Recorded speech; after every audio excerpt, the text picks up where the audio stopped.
Okay, what we're going to do now is we're going to discuss one of my favorite policies that we have out here, and it's called a business owner's policy or a BOP.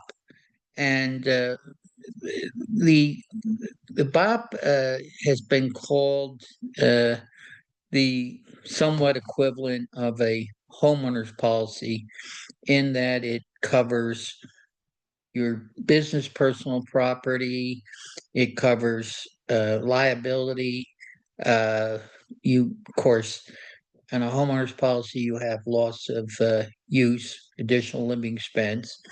And so prior to the evolution of the business owner's policy, what we had to do was kind of take this base structure, and to this day, we have commercial property coverages, usually for larger type risks. And then on the other side, we have commercial general liability, also called CGL. And so uh, the policy sometimes could be challenging, especially for people that weren't on the, let's say, the upper tier of, product knowledge. Now, of course, um, the thing that I always say to people, we have this acronym, if you will. I use it, other technicians use it, and we call it RTP, which stands for read the policy, or RTE, read the endorsement. And one of the things that I did, I actually learned this back when I was in claims, because in the scheme of things, no offense to anybody, the policy or the insured, uh, uh, business owner, insured, whatever, they generally know the least about insurance, but they kind of rely on people in the agency. And once again, I'm not here to run down anybody or anything, but sometimes maybe like the blind leading the blind, because I don't know, does anybody bother to ask a question like, okay, can I ask how long you've been in the business and what have you done and this and that? But just out of curiosity, this policy that you're selling to me, have you read this policy? And if they come back and say, they may not tell you the truth, but if they say, no, I haven't, well, if they don't know what they're selling you, somebody's told them that, or they're reading off a thing. And, once again, three levels of knowledge that at this point, we try to get people up to the same level in terms of knowledge and everything. But at the end of the day, there's things that, especially in commercial, where you can differentiate yourself. Okay, so uh, the business owner's policy, uh, we have a national form. It's called the ISO BOP, uh, BOP, and if you're in the business, the insurance business, uh, what I recommend is, there's not a lot of information uh, on these different sources that I referred to before. However, uh, the simplest and easiest way for you to do to get a cursory understanding of the BOP or business owner form is, Patrick Ray does a um, program recently at the Insurance Journal Academy, and it's an hour long. So I would highly recommend that those of us that are in the business would take the time to review that.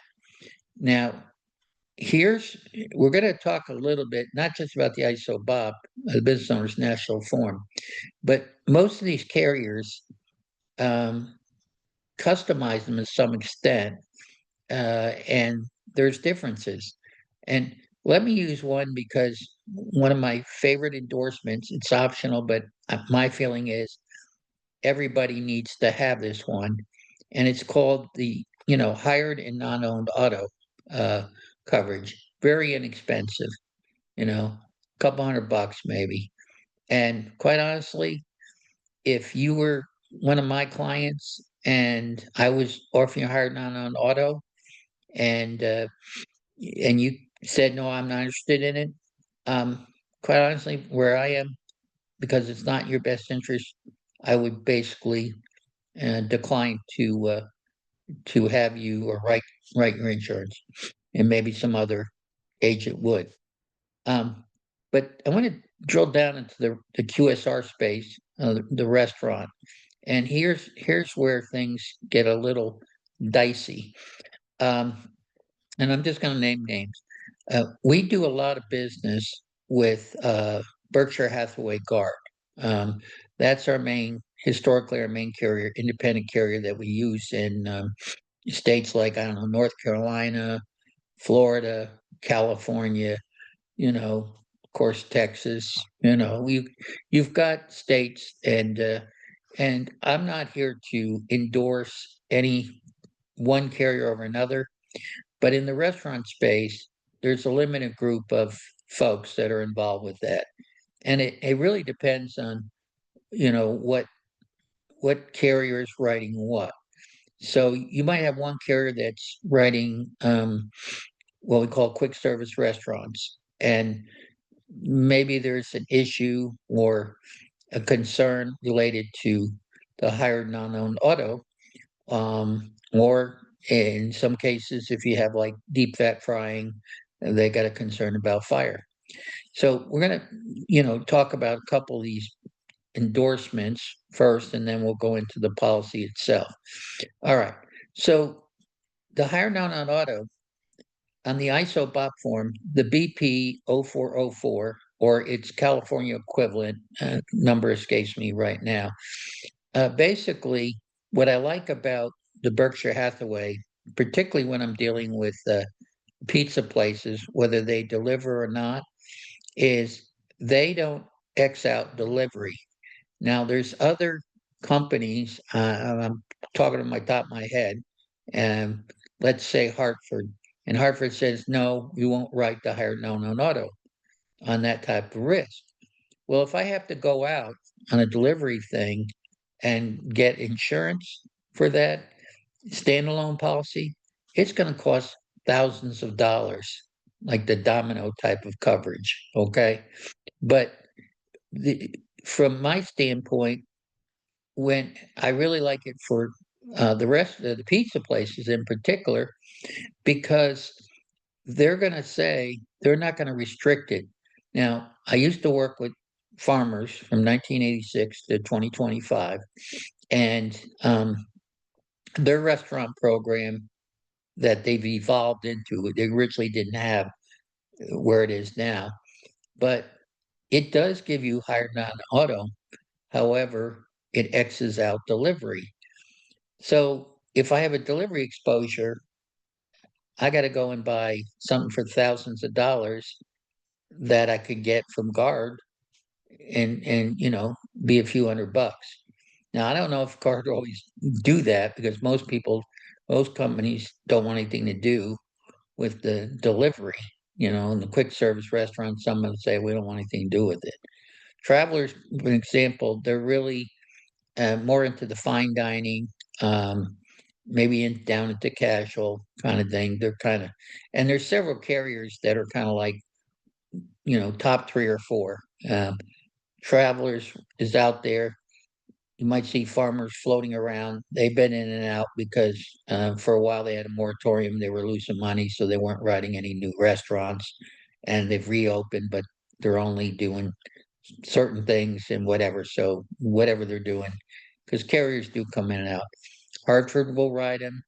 CNA has popped in here and has started in there. So, and then there's Allied, who Nationwide bought Allied, but Allied has a restaurant program as well. So you're going to see, maybe four or five of these carriers that are in the preferred market space. And that's really where you want to be. You don't want to go to what we call excess and surplus lines unless it's a risk. could be location, could be loss experience. You really don't want to go into the E&S market unless you have to. Now, some risks, the only thing you're going to have is what we call excess and surplus, and we'll talk about excess and surplus in a separate conversation. But the endorsement that I'm looking at is the hired non-owned auto. So, like I said, if Farmers says no delivery and say you're not doing any delivery, I'm still going to want that because I don't know a single business. I don't care if it's a dental office, an optician, a local store, whatever, that somebody in the office is gonna, or the store or whatever, is gonna go out and run an errand on behalf of the business. And in Patrick Rate's analysis of the business owner's policy, um, I believe he makes a misstatement when he was talking about it, because when the question was asked about the hired non-owned auto endorsement, the question they asked was whether it's primary. And it's not primary, it's what we refer to as excess. So the way policies are written is if your employee goes out and runs an errand, and it could be as long as it's in connection with the business or the named insured, uh, personal stuff, like run to the bank and get me some money so I can put it in my wallet. Okay, but as our general rule is in insurance is the vehicle insurance is always primary, but this is excess, and I'm talking about the non-owned auto part, and that is something that you know if having run a plaintiff law firm for 2.5 years and been involved in claims, I can assure you one thing with attorneys, and I have a brother-in-law who's got law offices all over the state of New York, and personal injury, hurt in a car, call Matar, whatever. And so at the end of the day, the one thing that the law office does is they sue everybody. Okay. I don't care if it's an ant walking by on the street, the ant's going to get sued. Okay. Now, there's a couple reasons why, because they're maybe going to get contribution from more than one source, but they also, it's a very good, effective strategy, which is divide and conquer, where they can uh, set one defendant off against another one and sit back and say, like the Siamese fighting fish, and say, I don't know who's at fault. This guy's blaming him, and the other one's blaming the other side. Get it, whatever happens, just send us the money. Okay. So, you know, so my point in this is that like uninsured motorist bodily injury on a personal auto policy, okay, this hired non on auto, which should be on every single, no exceptions, business owner's policy, uh, like uninsured motorist bodily injury and a personal auto policy. These are in my all my years doing this. These are two of the top coverages that um, cost a very small cost. Another one I've probably mentioned from time to time is on the like the homeowners is the personal injury endorsement for libel, slander, or whatever. But you know, some of these things might be like $20 or something. So how can you go wrong? Now, getting back to the ISO BOP, we talked about that. I like the Berkshire Hathaway Guard ISO BOP that will include the delivery. Okay, but remember, the car is insurance is primary. Now, of course, if they're driving a company vehicle, that is covered and should be covered on what we call the business auto policy or BAP. Okay, what we're talking about is somebody out running around that is driving their own vehicle, something like that. Okay, so going back on the endorsement, one of them I want to bring up too, uh, and it's kind of a tricky one, but if you're doing deep fat frying, you need to have an Ansel system. And that Ansel system needs to have a service agreement. They have to have regular cleaning of the flues and the filters and all that sort of stuff, because that is a big exposure fire. Now, and I'm not saying, these carriers can vary, but the uh, business, the BOP policy, and I'm just using GUARD as an example, may have what they call a protective safeguards endorsement. And what that does is all of whatever locations that are on there, that you're attesting to the fact on this endorsement that you have a properly working Ansel system. And when you have a properly working Ansel system, that's great. But if that system is not operational and a fire ensues, what happens is, and theoretically, the insurance company can come back and deny the claim because it says if you don't have a functioning Ansel system. So if you gave me choice of having that endorsement or not having it, I obviously would not want to have that. Okay. But be that as it may, from a risk management standpoint, 110% you need to have an operating Ansel system if you have, deep fat frying. Okay. Now, how it operates, and I tell people, sometimes insurance companies will give you coverage that's probably of dubious value. Um, like I use a car as an example. I don't smoke, and I really don't want anybody in my car smoking. So if you say, do I need a car lighter, cigarette lighter in my car? I say no. So that's a feature, not a benefit, because it doesn't do me any good. Okay, because I don't smoke. Okay, so I'm not interested in that.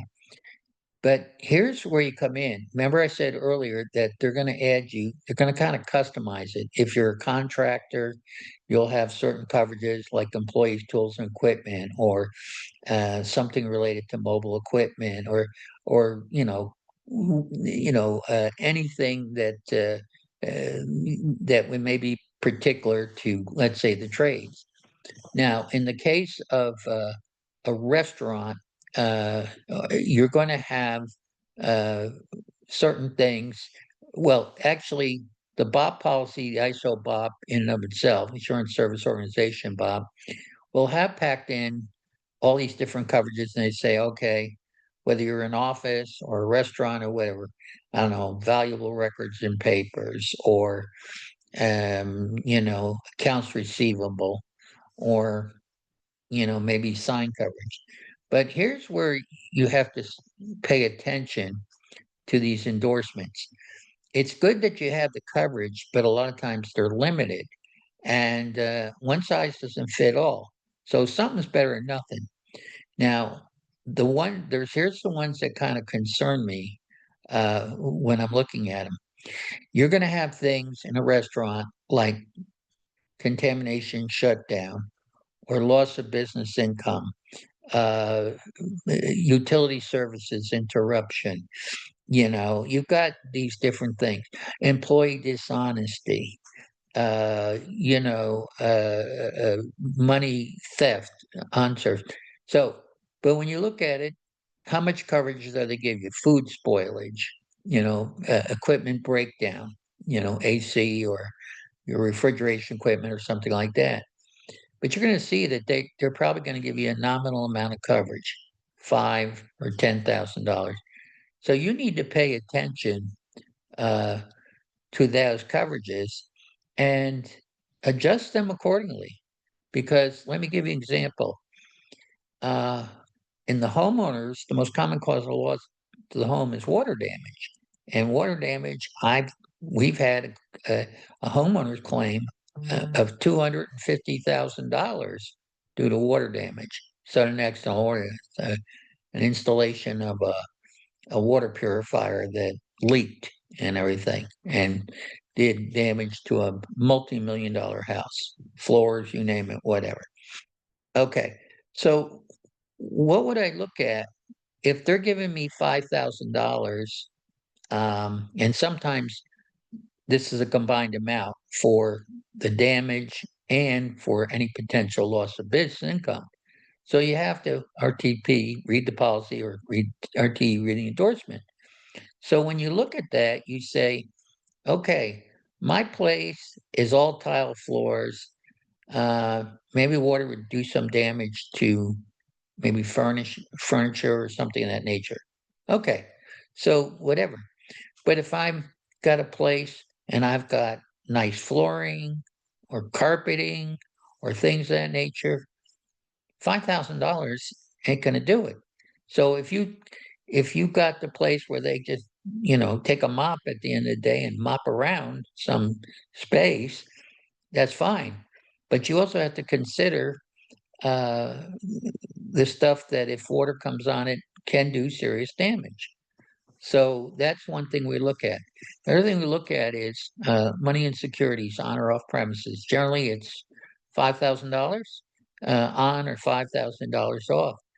But some of these places might have ten or $20,000 worth of sale and life with cash. I'm not talking about, you can have separate credit card coverage. I'm talking about the cash part. So you have to kind of ask, hey, is that okay? It's $5,000 on or off premises. Are you comfortable with that? And is that going to work? And they say maybe yes, maybe no. So food spoilage, uh, some of those other things, contamination shutdown, which is pretty much a business income exposure, time element, you know, and these programs, when they have loss of business income, generally they'll have what they call a waiting period. And a lot of them are like, that's the equivalent of a deductible, like 72-hour. And a lot of times they can be negotiated down for not much of a premium difference to say 24 hours. Okay.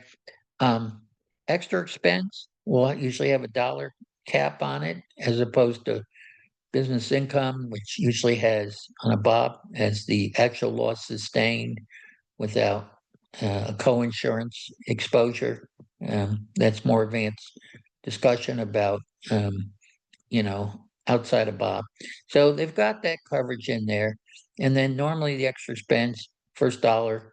And, some businesses, the extra expense is the most important thing. They cannot be out of business. Okay. So they got to replace equipment or get another facility or whatever. Um, but from the standpoint of just a generality, that's nice coverage to have. Okay.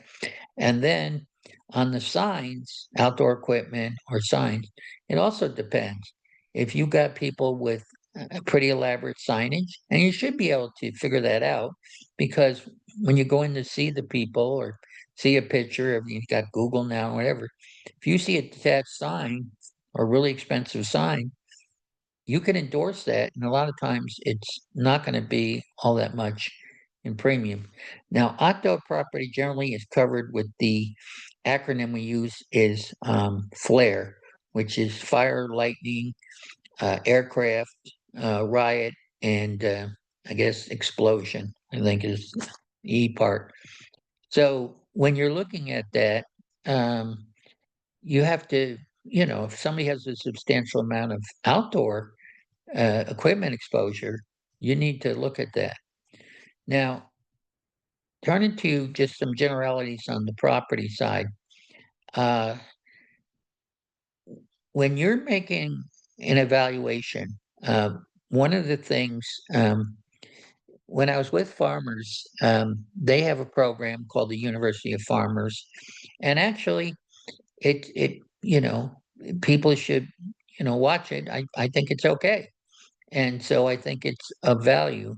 And but one of the things they talk about is how to make pricing more competitive by using a technique which I have used in the past called the splitting of business personal property and tenants improvements and betterments.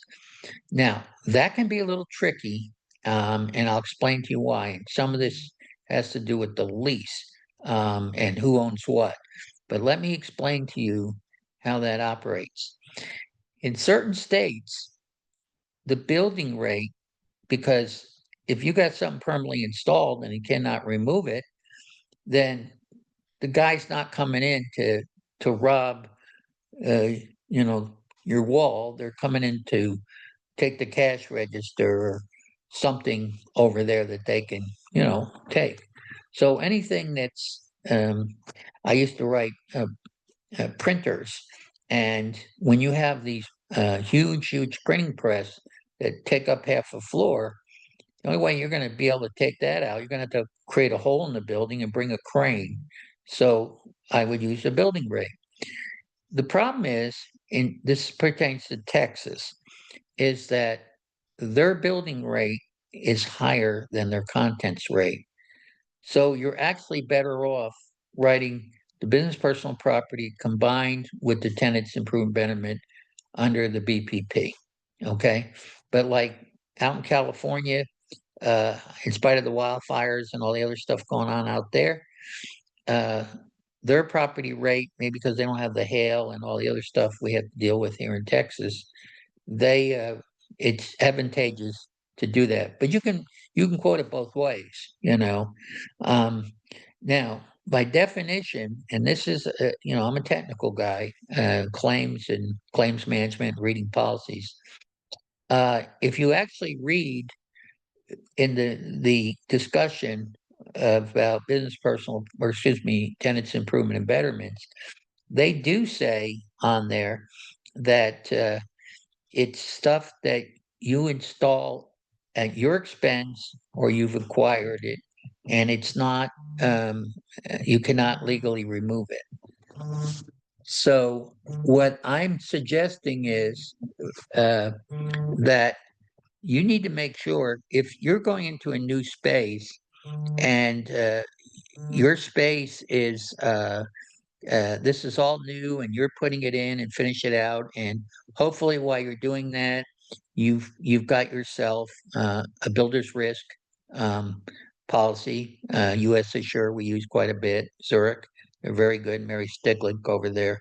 um, so you're putting these things in, but let's say stuff was already in there. Well, who owns that? Let's say you acquired a franchise and you say, "Oh, I now own XYZ franchise." The guy sold it out. Okay. Well, what exactly does the lease agreement say relative to who owns what? Okay. And I'll just tell you a little side note on lease agreements, because I do review lease agreements gratis, not non-attorney. But I'm going to tell you this.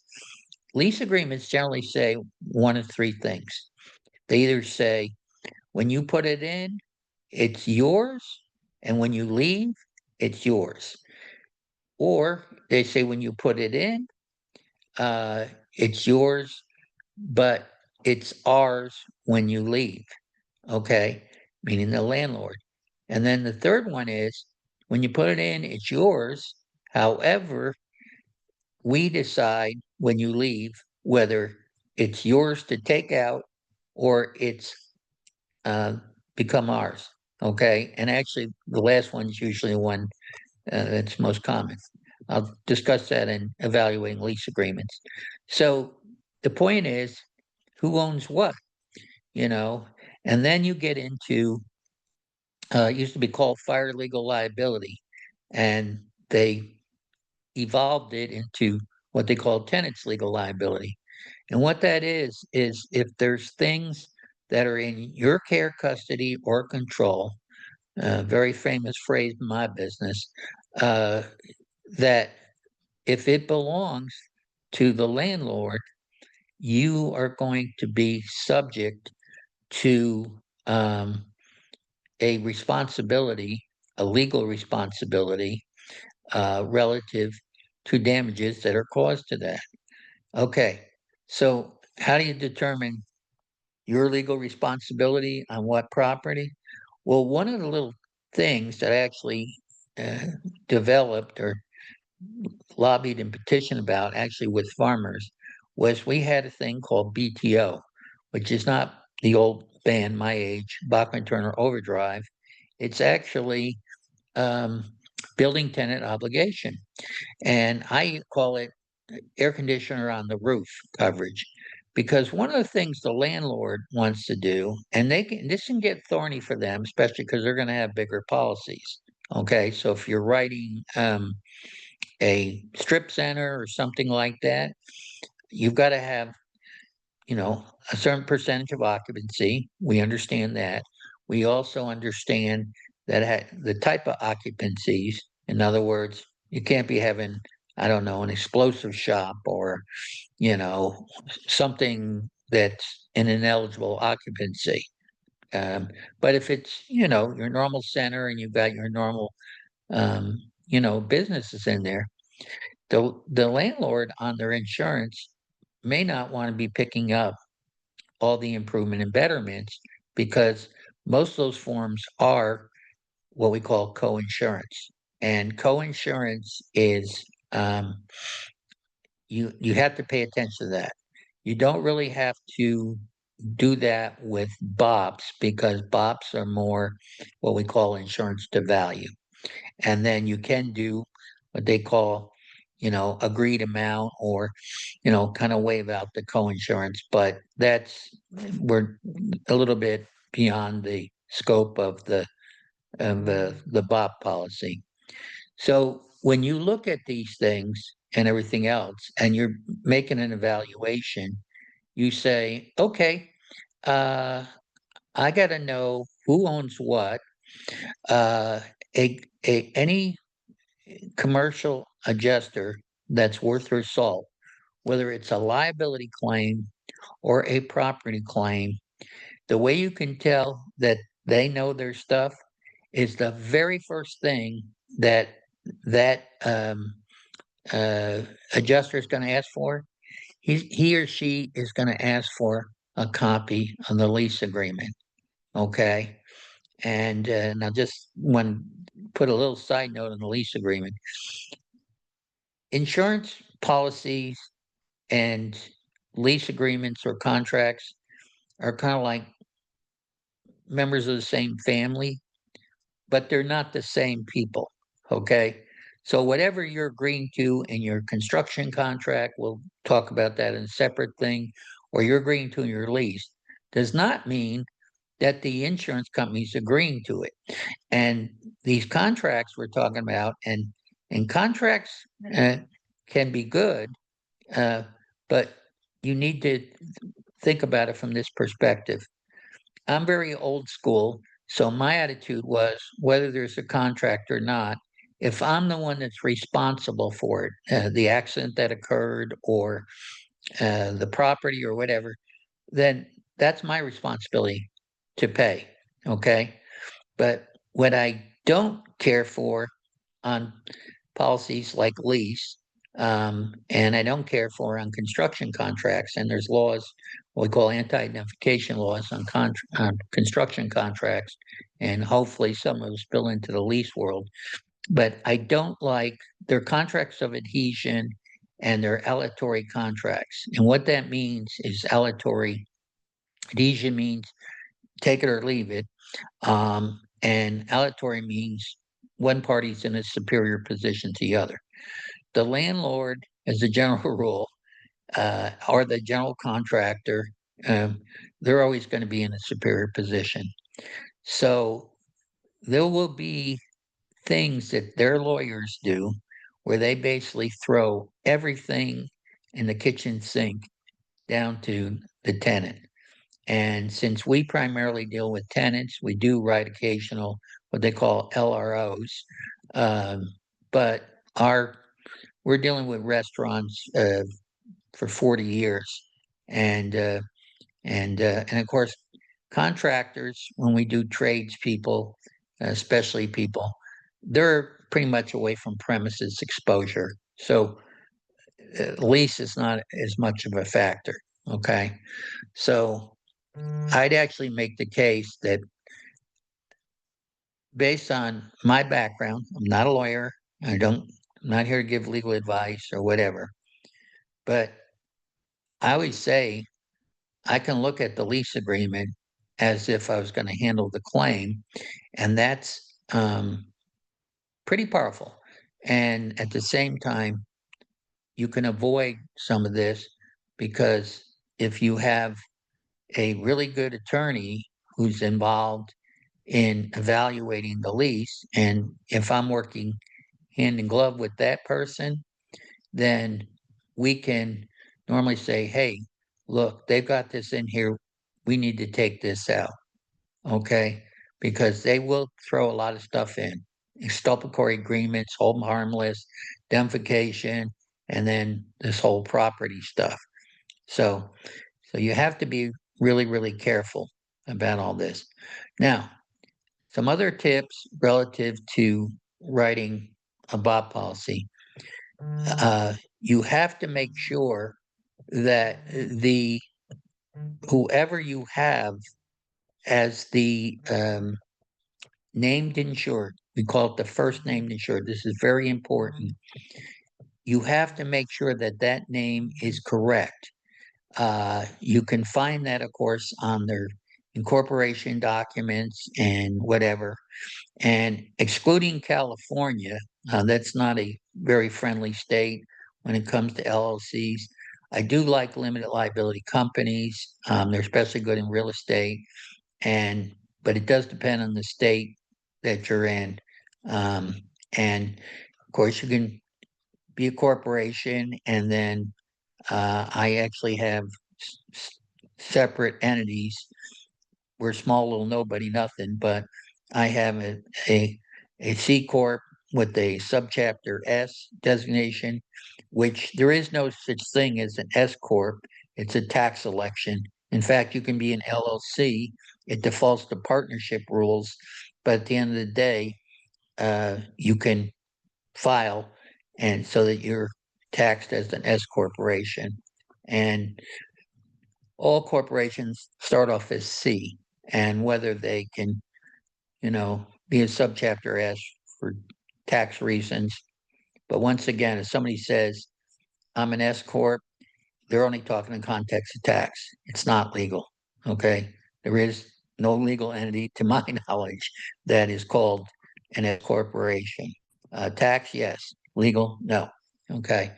All right. So we want to make sure that the first named insured, if there's multiple entities or multiple people, the the first named insured is a very critical um, provision that you really need to be on top of.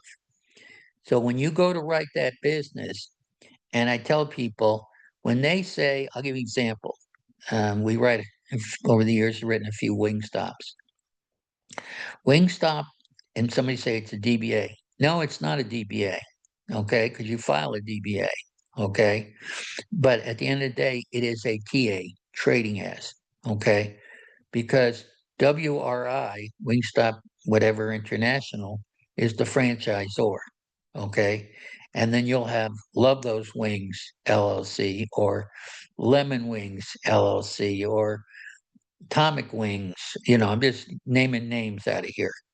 My next door neighbor's Wings LLC. So, that is the legal entity.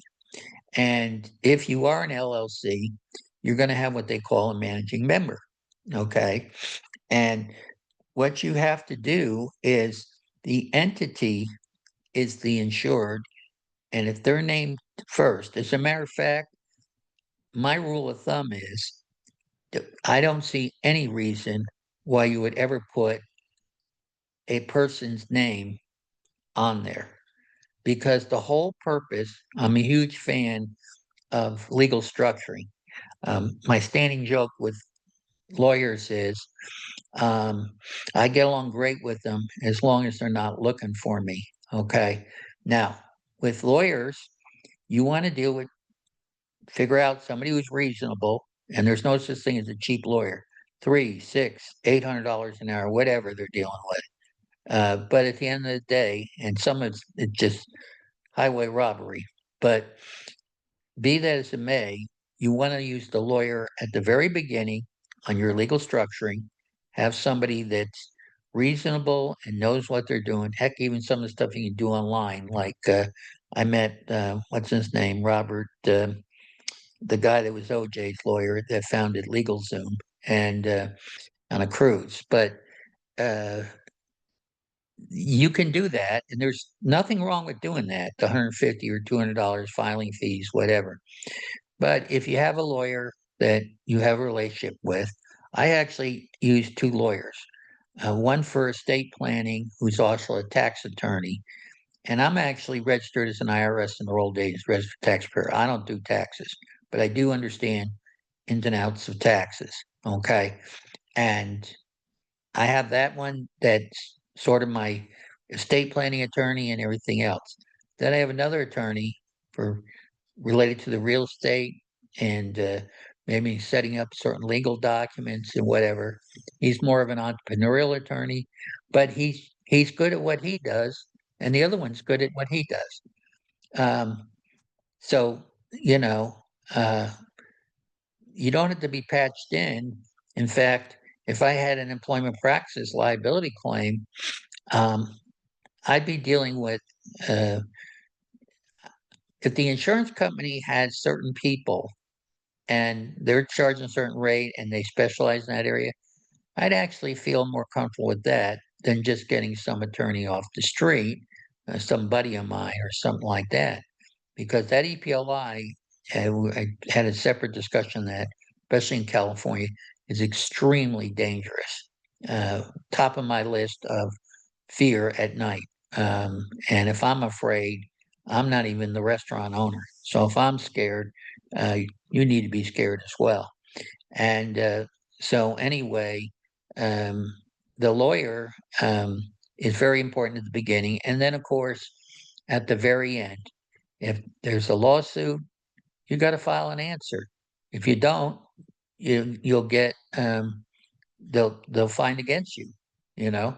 Um, and so sometimes the insurance company, or a lot of times the insurance company is very valuable.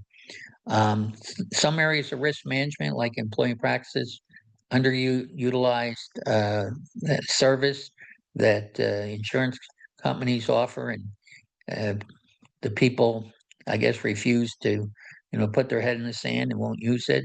And it's free, I don't get it. But anyway, um, when you're dealing with a lawsuit or something like that, you you have to go that route, and they have people that know what they're doing. EPLI, which I don't know if I mentioned on that recording I did, but a lot of times they have what they call panel, um, and it basically means it allows you to select through a group of their attorneys that they've vetted and whatever, and you can go ahead and say, okay, I'm going to use this attorney, whatever. And I've seen some really abusive things, one involving when Rourke acquired Wingstop and we had an EPLI claim, and uh, they they had a law firm involved, and I'll leave that for a separate story. But and the franchisee wasn't happy, and actually had worked in a law office before, so she knew everything was going on, and I was apologizing to her, but I didn't have any control on the franchisor. By that time, they were owned by Rourke, and I didn't do the insurance anymore, and you know, it was a pretty messy deal, a lot of money wasted. So, okay. So we talked about the Ansel system and said how important that is. We talked about the hired and on and auto. We talked about the backup of sewers and drains, and that this can be very significant. Water is the most common cause of loss, And when you're talking about the home, and I'm sure business as well, it can do a heck of a lot more damage than people can even fathom. Okay. Like I said earlier, I've had homeowners claims anywhere from 80,000 to $250,000, and there weren't total losses. It was just water. So I'm afraid of water. I have a healthy amount of respect of it from my years of being in claims and everything else. Okay. So we also talked about the legal entity and about how we need to make sure that we got the proper name. That's the other thing. I see this in what we call the business auto form, the BOP. You need to make sure exactly who you're insuring for what. And I say this like when they have multiple legal entities, a potential trap is they come in and they say, I need to add this onto my policy, whatever. Now, we, by law in California, section 678 um, of the Texas, or excuse me, the California Insurance Code says that the certain rights pertain to the first named insured. And so we cannot, uh, and the carriers in line, because this is a condition not just of the state requirement, but it's also a requirement nationally relative to policyholder conditions. If anybody ever takes the time to read these policies, which I do, because I guess from being in claims, I was kind of used to it. But you've got to be really, really careful because uh, whether they're adding on a car, on the business auto, but if they're adding on a property, you got to make sure is that property in that legal entity's name, okay? Because you know, we don't. You can't have the chicken, or you can't have the egg without the chicken. My opinion is when Sandra died and I had to come back into farmers and take over the deal, and I met with executives with farmers, I made it clear to them that I don't work for the insurance company. I have nothing against the insurance company. I'm actually really claims oriented sense of keep an eye on claims, but also I talk to claims people because I'm ex-claims. And so I speak their language, and I think they appreciate that they have an agent that, you know, but the point is that this, and I'm just saying this, is that I told them when I came back in that I work for the policyholder. Okay. When they use the word agent, means you work for the company as far as terminology.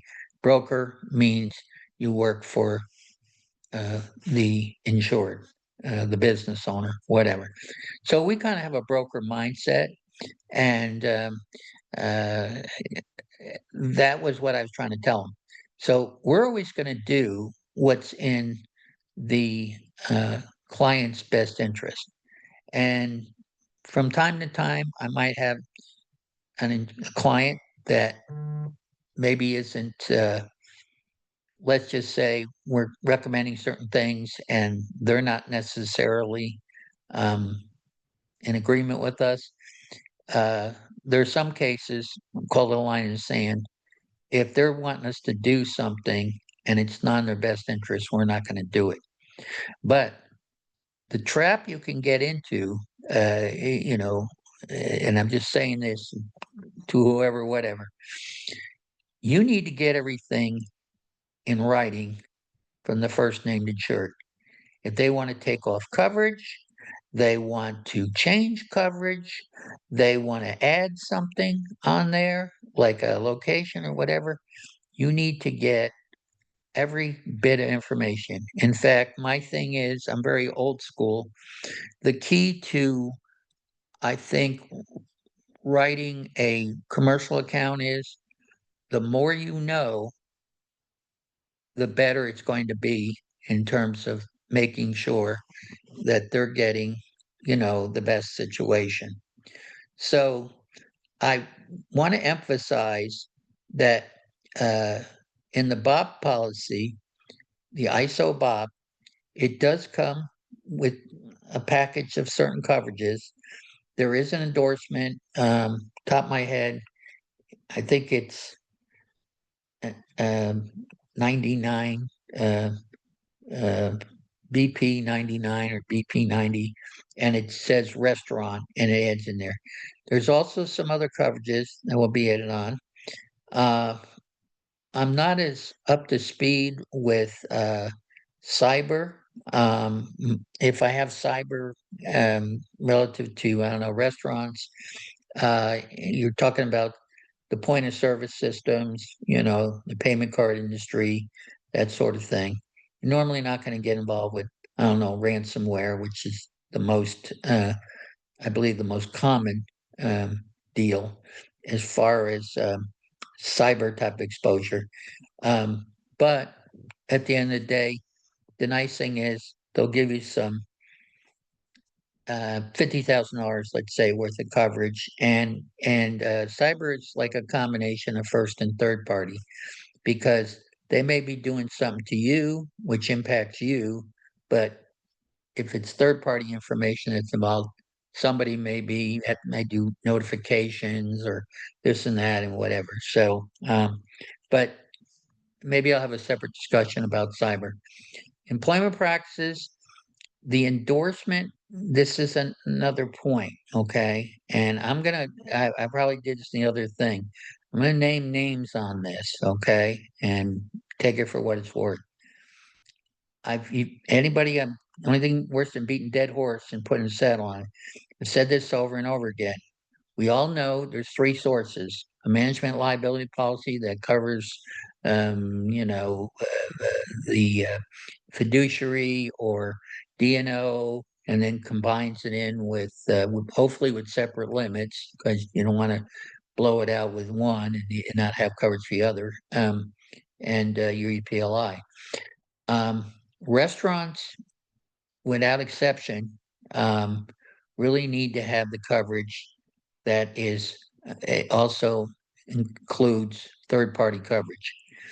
The ISO endorsement for employment practices, uh, if you're just I don't know, just some regular place that somebody picks up a pizza and you're not a franchise or something, maybe that coverage is okay. I don't like it because it's defense within limit and it corrupts the loss ratios on there. Plus, I've seen this happen with these insurance carriers. They have an EPI claim. Maybe it gets defended, and you spend 50 or $100,000, and you basically kind of blow out the limit, whatever they had given you, the 50 or 100, and then they turn around and they non-renew you, and then you're basically out on the street trying to find not just the EPLI, but also trying to find replacement BOP coverage. And I can assure you, with insurance companies, there's something that insurance companies see, and it's a problem. If they see what they call an open claim, I don't care if it's in work comp, general liability, or EPLI, and those things can drag for a long time, they don't want to touch you with a 100-foot pole, you know. And from our standpoint, uh, there's things that we say, well, this is being whatever and whatever, and it drags on, drags on. And if somebody's non-renewing, and then I got to go out and have an open claim, notwithstanding the fact that what is EPLI, what's the danger of that, and cyber's the same way, and profession the same way. These are claims made policies or claims made and reported policies. And I'm going to tell you right now, they are very dangerous. I think I mentioned the other thing about Frederick Fisher, who's probably the leading guy in the country when it comes to management liability exposures, EPLI being one within that framework. So I would just strongly urge people. I believe in separation. I use the Titanic as an example. We all know the Titanic hit an iceberg. Okay. We also know that it sunk, but the reason why it sunk is because the unsinkable ship, so much for unsinkable on its maiden voyage, is because each of their chambers they had, they didn't have it for if the water overflowed. So literally, the water went into one compartment, then another, and eventually the weight of the water broke the thing. And of course, all these people lost their lives, and the ship sunk. Um, you really need to understand that it's very important to separate, to use legal separation. This is where good lawyers come in. Okay. Still trying to find one, just joking. But I do know actually some really good lawyers. And what you want to do is have don't be putting all your eggs in one basket. So if I have legal entity one, um, if something happens to that one, I still got the other ones going. So, and I I like the Philadelphia form. If it's available, it can be a problem in California. And while I'm on that subject, California, since we do business out there, California is a real problem for different things. I know the ins and outs of the different laws and the EOC and the state and whatever. But here's the deal with the California. The insurance, if you're in certain areas, like they don't like Orange County example, but if you're in certain areas, the deductible, self-insured retention, whatever you call it, could be anywhere from 25 to $50,000. Oh, and that's a lot of money. Um, uh, but for other states, by comparison, maybe 2,500 or something like that. But I like keeping it with that particular carrier, and I really like Philadelphia because they have defense costs outside of limits, so it's not going to deteriorate my amount of coverage. Um, and then they also have a separate wage and hour sublimit, defense cost only, because your two growth areas in EPLI, which I guess I'll finish, move on to something else, is retaliation, and you also have, um, uh, where people are wage and hour, and guess where there's a button of stuff going on, youth at work, potentially sexual things, whatever, but definitely a lot of wage and hour folks. And that's going to be over there in the insurance or in the restaurant side. So that's kind of a scary part for me. And then I also have a thing called quid pro quo, which is strict liability, which basically means if there was an $8 million verdict against Chipotle involving a supervisor um, was involved with this woman and younger girl, 14, 15. It was consensual and everything. But at the end of the day, the parents came in and sued, and they said, hey, okay, my daughter was underage. Of course, this so-called supervisor, he takes off, goes to Mexico, but there was awareness at the Chipotle company store about this relationship. And so they were held strictly liable or at fault for that. So, and then I am emphasizing California. I'll get off the California bandwagon. Um, if you have five or more employees, um, you're a target, okay, protected class, whatever you want to call it. But you have to have your supervisors do every 2 years, do 2 hours of employment practices training.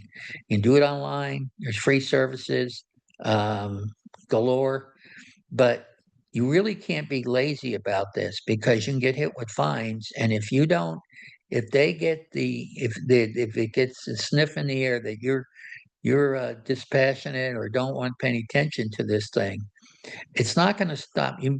You're going to you're going to get sued sooner or later. I'm just telling you up front. 70% of the businesses in the United States, according to Insurance News Report I just read, have an employment practices situation. 30% of all lawsuits in the country are employment practices related. Okay. And at the end of the day, uh, they have different bites at the apple. They got a bite at the state level. They have a bite at the EOC or federal level. So anybody who's worth their salt as a lawyer and they're in that area and they know what they're doing, they can absolutely tear you apart. I don't. I'm not trying to preach gloom and doom, but if you're involved in the restaurant space, you're right at the center, the epicenter of where those guys and the lawyers or whatever are going to target you. And it only takes one. Okay. And one thing I tell about EPLI, it's in the eye, employment practices in the eye of the beholder. Okay. So we have business personal property. We have liability coverage. Our liability coverage is what? We can have liquor liability, put it on an endorsement. You don't want to buy liquor liability that you try to stay away from it, has assault and battery exclusion. You try to negotiate that out or buy one that doesn't have it because half of all liquor liability claims involve assault and battery. Um, so you want to be careful there. Your coverage is coverage A, B, and you have bodily injury, property damage. We call that an occurrence, accident, tortfeasor, wrongdoer, whatever you have. It wasn't intentional. I hurt you, or I damaged some property or something like that, and I was at fault. Okay, so that's pretty straightforward. Okay, your next coverage, your coverage B, is your advertising and personal injury, and they take the word out instead of occurrence or tortfeasor or whatever you want to call it, and they call it an offense. Okay, because it's not really involving bodily and property damage. Could be reputational harm, could be this and that, whatever. And then your employment practices, uh, that's just called basically a wrong, if you will. So if it's an offense, it's personal injury advertising, personal injury kind of thing. If it's a bodily injury, property damage, that, and then the EPLI. And by the way, injuries to employees and then certain type of claims, if you will, are going to be covered under some other form of coverage. In workers' comp, if you're required to have it, and not in Texas, or there's really small employer in certain states like I don't know, Florida or something like that, got 2, 3 people, whatever. Um, you still have an exposure relative to something happening to them while they're on the job, but Texas does not require you to have workers' compensation. You can carry an alternative. Um, so, but when you're talking about, you know, the employee, you need to understand that our coverage and a fallacy to me about we're not talking about work comp other than just general comment is a lot of people don't realize work comp is not for the benefit of the employee. It is for the benefit of the employer. It's called quiet night's sleep or exclusive remedy. And it's something that it's a give on both sides. You don't have to prove, you know, negligence. If you're in the course scope of employment and you have an injury um, or an occupational disease, something of that nature that's related to the work there, then that's where we're coming.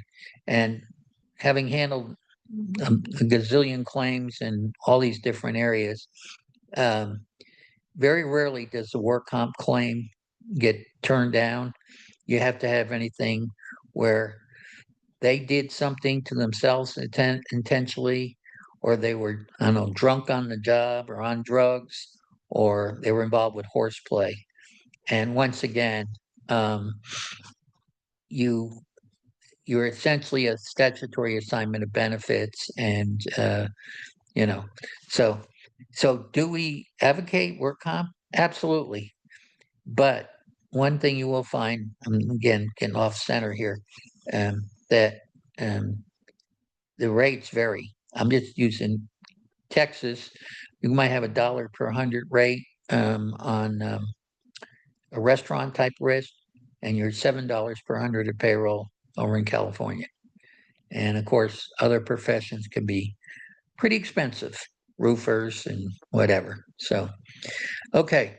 So we talked about the liability. We talked about the hired non-owned. We talked about cyber a little bit. We talked about EPLI some, more about that. We talked about um, the um, uh, the protective safeguard endorsement. We talked about business personal property. Um, one other thing, and I recommend this, it's a risk management thing. If you happen to own the building that you partially occupy or entirely occupy, absolutely set that up in its own legal entity and uh, have the coverage for that separately. I owned a building at one time where I had my office, and I always had, Frank Nolan Insurance having a thing, and then I had a legal entity, SFN Commercial LLC, because once again, you want to separate things out. You do not want to have all this stuff packed into one. Okay. So um, if somebody comes along and says, I want to insure my building, I own a restaurant, but I own the thing, I say, do you have that in a separate legal entity? Well, no, they're all the same or whatever. I go, not a good idea. I said, go talk to any lawyer that's worth their salt, and they're going to tell you the same thing. So we've kind of covered all the things. We also said about making sure that we have proper names on that. Okay. We did talk about the first named insured, who's going to, that's the entity that tells you in writing anything related to changes, the notice of cancellation and the payment of premium go to the first named insured. Okay. And I think that pretty much covers everything. Um, and like I said earlier, segregate these out. Don't be just putting everything in one bucket. Don't uh, don't do the Titanic strategy, because your boat will sink if you have it. And on EPLI, I'm sorry to say, my attitude is sooner or later you're gonna have to deal with that challenge. Okay. And we will help you, and the companies help you, because they have strategies, risk management programs to help you along. But I still, I don't have an answer on that one. That one, like I said, scares me, and I'm not sure, you know, do the best you can.